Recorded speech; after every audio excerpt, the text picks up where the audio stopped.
Hello students, welcome to brilliant study classes. हम पढ़ रहे थे संविधान और ये लेक्चर नंबर 8 है। तो इस लेक्चर नंबर 8 में हम भाग 4 को पढ़ने वाले हैं। भाग 3 तक हमने कंप्लीट कर लिया है, यानी कि पार्ट 4 पढ़ेंगे। तो पार्ट 4 आपका क्या है? पार्ट 4 है राज्य के नीति के निर्देशक तत्व, यानी कि directive principle of state policy. Directive principle of state policy, ठीक है। ये आर्टिकल नंबर 36 से लेकर यानी 36 से लेकर 51 तक दिया गया है, ठीक है। आर्टिकल नंबर 36 लेकर आर्टिकल नंबर 51 तक, यानी कि अनुच्छेद नंबर 36 से लेकर अनुच्छेद नंबर 51 तक का इसमें दिया गया है भाग 4 में, ठीक है। तो इसमें हम पढ़ने वाले हैं directive principle of state policy. तो चलिए क्लास को स्टार्ट करते हैं। तो सबसे पहला अनुच्छेद है अनुच्छेद 36।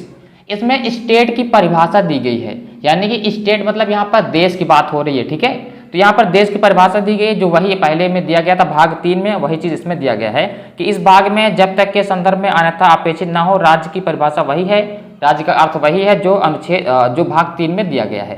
तो 36 में यही बताया गया है। अनुच्छेद 37 में क्या बताया गया है, देखिए, इस भाग में अंतर्विष्ट तत्वों का लागू होना।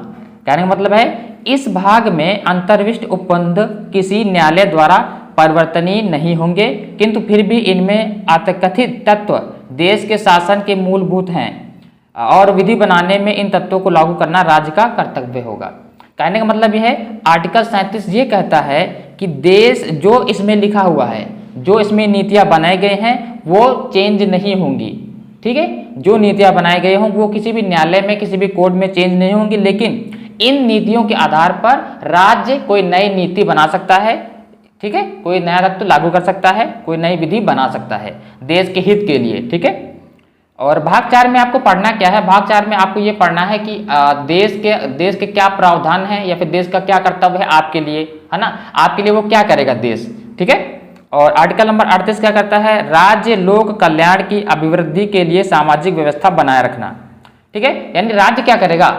राज्य तालमेल बनाने के लिए, यानी कि देश में शांति बनाने के लिए, सामाजिक व्यवस्था बनाने के लिए क्या क्या करेगा? देखिए, राज्य मतलब देश की बात हो रही है यहाँ पर। राज्य ऐसी सामाजिक व्यवस्था की जिसमें सामाजिक, आर्थिक और राजनीतिक न्याय राष्ट्रीय जीवन की सभी संस्थाओं को अनुप्राणित करे, ठीक है। कहने का मतलब यह है, राज्य क्या करेगा? सामाजिक व्यवस्था बनाएगा, आर्थिक व्यवस्था बनाएगा और राजनीतिक यानी पॉलिटिकल और न्याय यानी जुडिशरी ऐसी व्यवस्था बनाएगा जिससे देश के रहने वाले यानी देश में रहने वाले सभी नागरिकों को सामाजिक सुरक्षा, आर्थिक सुरक्षा, राजनीतिक सुरक्षा और न्याय मिल सके प्रॉपर मैनर में, समानता के आधार पर न्याय भी मिल सके उसे, ठीक है। तो ऐसी व्यवस्था बनाएगा, ठीक है।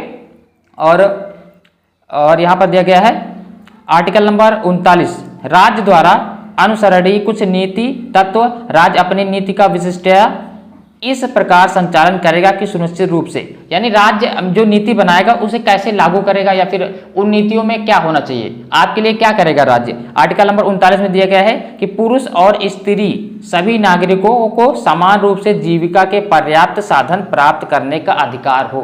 यानी कि आर्टिकल नंबर 39 ये कहता है राज्य चाहे वो स्त्री हो या पुरुष हो, सभी को जीविका का और या फिर जीवन जीने के जो पर्याप्त साधन है बराबर मात्रा में मिलने चाहिए, चाहे वो पुरुष हो या स्त्री हो। यानी हॉस्पिटल मिलना चाहिए, वाटर मिलना चाहिए, खाना मिलना चाहिए, जो राशन आती है, ठीक है, सबको बराबर मात्रा में मिलना चाहिए। ऐसा नहीं स्त्री है तो कम मिले और पुरुष है तो ज्यादा मिले। तो ये बताया गया है इसमें। और क्या है इसमें? और पुरुष और स्त्री दोनों को समान कार्य के लिए समान वेतन हो। ये आर्टिकल नंबर 39 ये कहता है, यानी अनुच्छेद 39 के अनुसार अगर कोई स्त्री और पुरुष सेम काम कर रहे हैं तो उनका वेतन भी सेम होना चाहिए, उनकी सैलरी भी सेम होनी चाहिए। यानी कि फॉर एग्जांपल एक मेल है एक फीमेल है, सेम काम करते हैं लेकिन उनकी सैलरी अलग अलग हो जाती है, तो ये आर्टिकल नंबर 39 का उल्लंघन होगा। तो आर्टिकल नंबर 39 ये कहता है राज्य क्या करेगा, चाहे वो स्त्री हो या पुरुष हो, अगर सेम काम कर रहे हैं, सेम पद पे हैं, सेम पोस्ट पे हैं, तो उनको सेम सैलरी मिलनी चाहिए। तो ये चीज इसमें बताया गया है, ठीक है। आर्टिकल नंबर 39 का समान न्याय और निःशुल्क विधिक सहायता।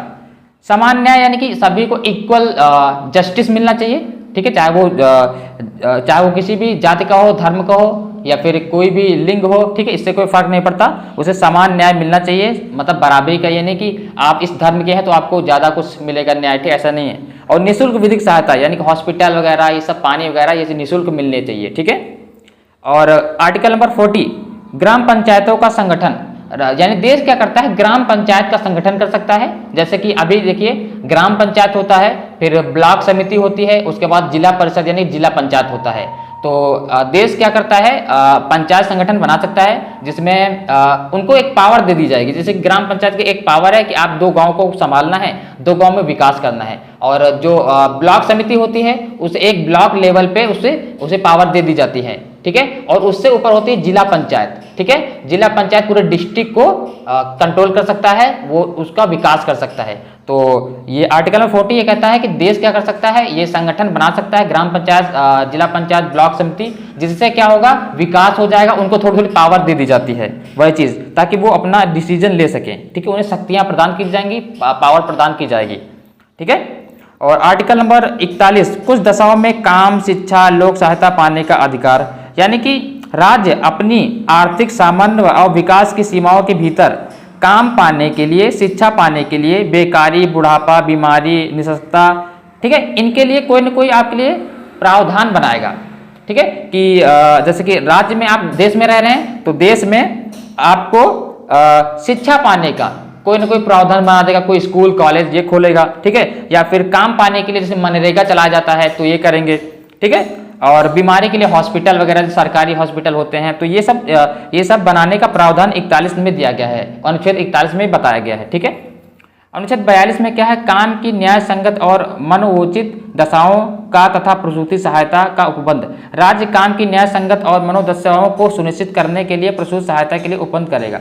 जो न्याय दशाएं हैं, ठीक है, यानी कि इक्वल न्याय, सभी को इक्वल न्याय के लिए आर्टिकल नंबर 42 में दिया गया है, उसके लिए एक विधि नियम बनाया जाएगा। आर्टिकल नंबर 43 क्या है, कर्मकारों के लिए निर्वाह मजदूरी आदि, यानी जो काम करते हैं, जो लेबर्स हैं, उनके लिए निर्वाह मजदूरी आदि के लिए व्यवस्था है। राज्य उपयुक्त विधान या आर्थिक संगठन द्वारा या किसी अन्य रीति से कृषि के, उद्योग के या अन्य प्रकार के सभी कर्मकारों को निर्वाह मजदूरी, शिष्ट जीवन स्तर और अवकाश का संपूर्ण उपभोग सुनिश्चित करने वाली काम की दशाएं तथा सामाजिक और सांस्कृतिक अवसर प्राप्त करने प्रयास करेगा। और विशिष्टता ग्रामों में कुटीर उद्योग को या सरकारी आधार पर बढ़ाने का प्रयास करेगा। यानी कि जो जैसे कि छोटे छोटे यहाँ पर बिजनेस होते हैं, छोटे छोटे उद्योग होते हैं, तो उनको बढ़ाने के लिए नई नई नीति लाएगा, या फिर फंड रेज करने के लिए, या फिर लोन के लिए, है ना, ऐसे करके वो उसको बढ़ाने का काम करेगी। कौन करेगा, ये आपका राज्य करेगा, ठीक है। कृषि में हो, कृषि में जैसे कि डिस्काउंट देगा, कृषि का लोन भी मिलता है, तो ऐसे करके वो करेगा, ठीक है। ये होता है कर्मकारों के लिए निर्वाह मजदूरी आदि, ठीक है। आर्टिकल नंबर, अब बात करते हैं आर्टिकल नंबर 44, नागरिकों के लिए एक समान सिविल सहायता, ठीक है। सभी के लिए एक समान सिविल सहायता, जो सिविलियंस हैं, इंडिया में नागरिक हैं, तो सभी नागरिकों को जो नागरिक सहायता, नागरिक अधिकार है, वो सभी को इक्वल मिलने चाहिए। और आर्टिकल नंबर 45, बालकों के लिए निःशुल्क और अनिवार्य शिक्षा का उपबंध। राज्य है यानी जो देश है, बालकों के लिए यानी कि बच्चों के लिए अनिवार्य शिक्षा प्रदान करेगा। राज्य इस संविधान के प्रारंभ से 10 वर्ष की अवधि के भीतर, यानी कि जब संविधान बन रहा था, जब लिखा जा रहा था, उससे 10 ईयर्स के अंडर ही 10 साल के अंदर क्या होना चाहिए, सभी बालकों को 14 वर्ष की आयु पूरी करने तक निःशुल्क शिक्षा प्रदान करना चाहिए। यानी कि हमारा संविधान ये कहता है, आर्टिकल नंबर 45 में ये लिखा है कि जो बच्चे 14 वर्ष तक के बच्चों को निःशुल्क शिक्षा दी जाएगी, फ्री एजुकेशन, ठीक है। आर्टिकल नंबर 46 है, अनुसूचित जातियों, अनुसूचित जनजातियों, अन्य दुर्बल वर्गों के शिक्षा और अर्थ संबंधी हितों की अभिवृद्धि। कहना मतलब है जो पिछड़े हुए हैं, जो दबे हुए हैं, जो मतलब कम बहुत ही दबे हुए जाति के लोग हैं, तो उनके लिए क्या है, या फिर दुर्बल वर्ग के लोग हैं तो उनके लिए शिक्षा के लिए अलग प्रावधान, जैसे कि बोल देते स्कॉलरशिप दे देना, इस टाइप का योजना चलाई जाती है, ठीक है। 47 में पोषाहार स्तर और जीवन स्तर को ऊंचा करने तथा लोक स्वास्थ्य का सुधार करने का राज्य का कर्तव्य है। राज्य यानी देश का कर्तव्य है कि आपके जीवन स्तर को बढ़ाए, आपके खान पान को बढ़ाए, ठीक है, यानी कि आपको प्रोग्रेस कराए, ठीक है। जैसे कि आपका खाना स्तर अच्छा हो जाएगा तो आप अच्छा विकास कर पाएंगे, और आपका सोसाइटी को इम्प्रूव करे। घर बनाने के लिए जैसे कि प्रधानमंत्री आवास योजना चलाते हैं, तो ये सब कर्तव्य है उनके, किसके, देश के। तो अब देखिए 48 है आर्टिकल नंबर, कृषि और पशुपालन का संगठन। राज्य कृषि और पशुपालन को आधुनिक और वैज्ञानिक प्रणालियों से संगठित करने का प्रयास करेगा। यानी जैसे कि कृषि है, कृषि में एग्रीकल्चर में टेक्नोलॉजी ला देगा ना, उसे टेक्निकली उसे और इम्प्रूव करने की कोशिश करेगा, नई नीतियां बनाएगा। और पशुपालन में जैसे कि बीजों, खाद इनके लिए उपलब्धि कराएगा। ठीक है, आगे क्या है, आगे है 48 का अनुच्छेद 48 का, यानी कि आर्टिकल 48A। इसमें क्या दिया है, पर्यावरण का संरक्षण तथा संवर्धन, वन तथा वन्य जीवों की रक्षा। यानी कि आर्टिकल नंबर 48 में ये दिया गया है कि जो राज्य है यानी देश है, वन्य जीवों यानी कि जानवरों की रक्षा करेगा और पर्यावरण को संतुलित बनाए रखने में उसका एक कर्तव्य है, उससे संतुलित बनाए रखना है। जैसे कि पॉल्यूशन को कम करने के लिए कुछ ना कुछ नीति बनाएगा और जीवों को सुरक्षित रखने के लिए कुछ ना कुछ नीति बनाएगा। ठीक है, ये चीज़ इसमें दिया गया है।